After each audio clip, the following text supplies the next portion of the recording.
Hi followers, how are you today? Josh Thielen here with another episode of What's the Mortgage Deal? Your neighborhood video on real estate, credit, mortgage industry for the Western Mass, Northern Connecticut area mostly. That's where most of my business is done. Hotter than the dickens out there. Episode 17, by the way. Thank you very much for tuning in. It's been a pleasure delivering these messages to you guys over the last few months. I really do enjoy it. Some of the feedback that's been done on the side has been really, really good.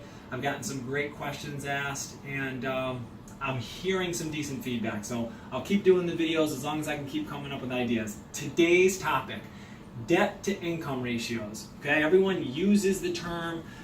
Some people hear it and they think they know what it means, but what we're going to do today is define it, what makes up the D.T.I, why is it important in the loan scenario, and which debts actually go in to the debt portion of calculating the ratio. Okay, so again, it is a ratio. It's calculated by taking your monthly gross income and dividing it by the debts on the credit report plus the proposed mortgage payment. So principal, interest, taxes, and insurance added together, plus the debts that report on your credit report, divided by your gross income. So if a person makes $4,000 a month, that's $48,000 a year, and they have $2,000 worth of debt, including the proposed mortgage. So if the mortgage is, say, $1,200, principal, interest, tax, and insurance, they have a $400 car payment, $200 student loan, and a $200 credit card, that equals $2,000 of debt. You divide that by the $4,000 in income, and your debt to income ratio is 50%.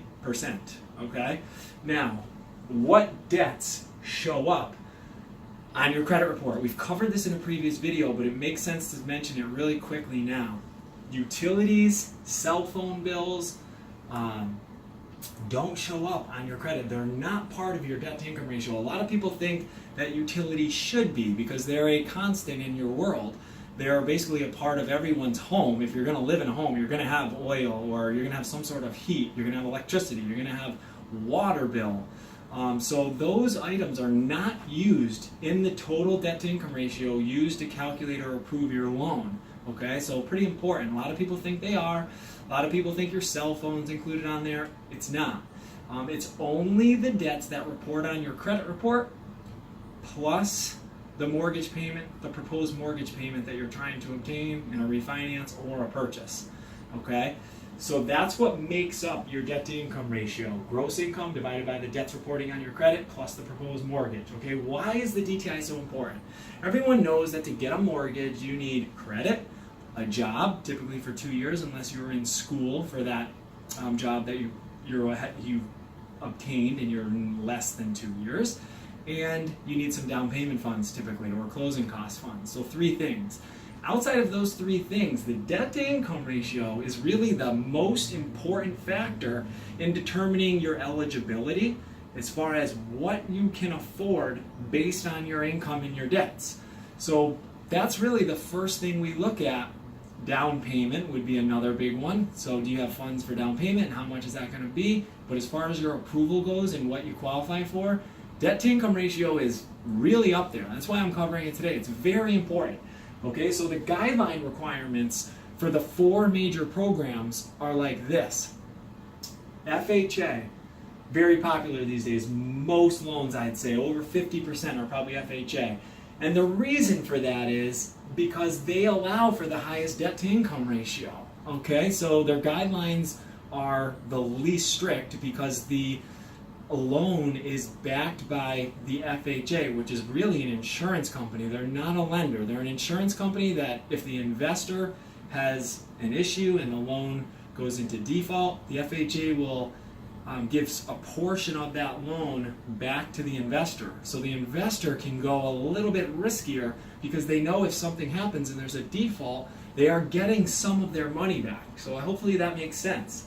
So because of that, they allow for a higher debt to income ratio. Now, officially, their debt to income ratio is 31-43. Now, why is there 2? Really quickly. Front end debt to income ratio, back end debt to income ratio. Front end is just the mortgage debt divided by your gross income. The back end, and the more important number, is your total debt divided by your gross income. So it's the mortgage plus all the other debts reporting on your credit report. So student loans, credit cards, any installment loans, car, truck, motorcycle, boat. Those are the items that report on your credit, okay? And those are the items that go into calculating your debt-to-income ratio, not utilities, not cell phone. A lot of people think they are, but they're not. Conventional. Okay, so FHA is 31 and 43, but we know through the automated underwriting system, DU, which is what we run all our FHA loans through that aren't manually underwritten, and believe me, most aren't, we know we can go to a 47-57. So like I said, because there is a little more leniency and there's a little more latitude, because the investor knows if something goes into default, they will have the FHA there to kind of bail them out, so to speak, or cover some of their loss. They can go a little higher. We know we can go up to 57. That's the highest debt to income ratio on the back end, and front end 47. Conventional, they say officially 43, 43. So there is no difference in back end, front end with conventional.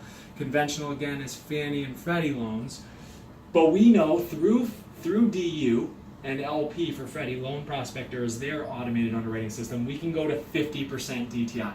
Okay, so we know we can go to that $4,000 in income, to the $2,000 in debt. We know we can get someone approved right around there with conventionally. USDA and VA are the 100% financing loan options, and because they are 100%, and they're a little more risky for the investor because the borrower is not putting any skin in the game, so to speak, besides closing costs, and sometimes those are even seller concessions related and built into the loan. They have lower DTI requirements or allowances. It's 29 for the front, and 41 for the back. And again, VA 29, 41. The back end has a little more flexibility in all of these loans. The front end are a little more tight. You don't allow a lot of discrepancy, so you really can't creep to 31 or 32, but on the back end, with compensating factors on all these loans, you could typically go a little higher, so 43, 44 even USDA. I got my friend Casey Blue Finance with a 44 back end DTI USDA, with a VA, he's closing next week. I actually asked him, he said I could mention his name on the video. Shout out to Casey, phenomenal guy, great friend now. So again, back end a little more flexibility, front end a little tighter, not as much flexibility. Okay, conventionally, again, no flexibility over 50% for the most part, and again, maxed out FHA 57%.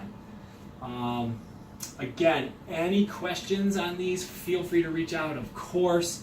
If you need to pause, rewind, obviously more than welcome to. I know I talk a little fast at times, but I hope you guys enjoyed the knowledge today. Again, any questions, feel free to reach out. Have a fantastic weekend. Thanks for following.